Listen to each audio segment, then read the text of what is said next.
दूसरी हमारी ये भी राजस्थान सरकार से मांग है कि आरपीएस चेक का स्ट्रक्चर और फंक्शनल रिफॉर्म्स होना चाहिए। ये इनकी जायज मांग है।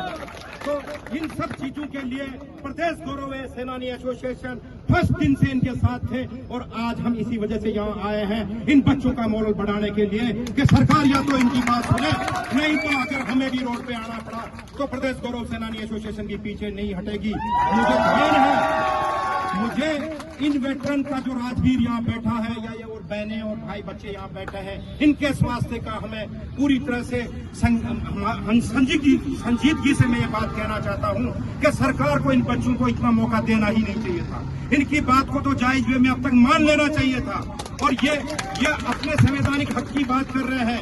एक डेमोक्रेटिक कंट्री में अगर सही ढंग से गांधीवादी तरीके से ये अपनी बात कहना चाह रहे हैं तो इससे बढ़िया और तरीका क्या हो सकता है।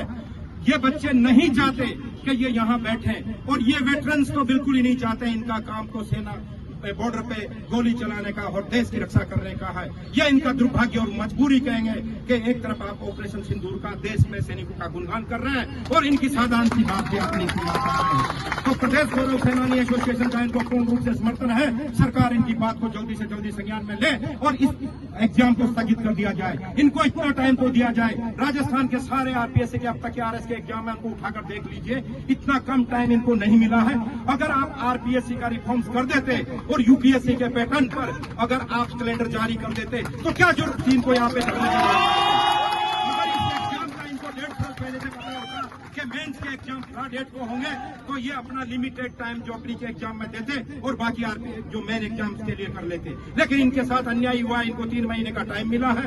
तो सरकार इस बात को बिल्कुल मतलब धैर्य से इनकी बात सुने और सरकार की ये प्राइम ड्यूटी भी बनती है कि वो इनकी बात को सुने और इस एग्जाम को स्थगित किया जाए। मैं इतना ही कहना चाहता हूँ। जय हिंद भारत।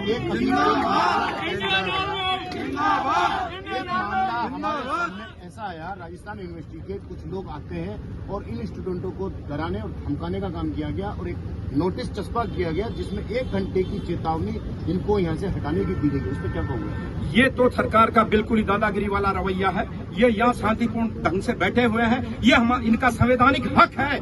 ये अपनी मांग संवैधानिक हक के मुताबिक मांग सकते हैं। उसमें ये क्या गुनाह कर रहे हैं? नहीं, इन्होंने तोड़फोड़ की है। ये यहाँ पर बैठे हैं। इनको कोई डराया धमकाया अगर जाता है, कोई भी संस्था ऐसा करती है, वो तो संविधान के खिलाफ है और हमारे संवैधानिक अधिकारों का हनन है। Thank you.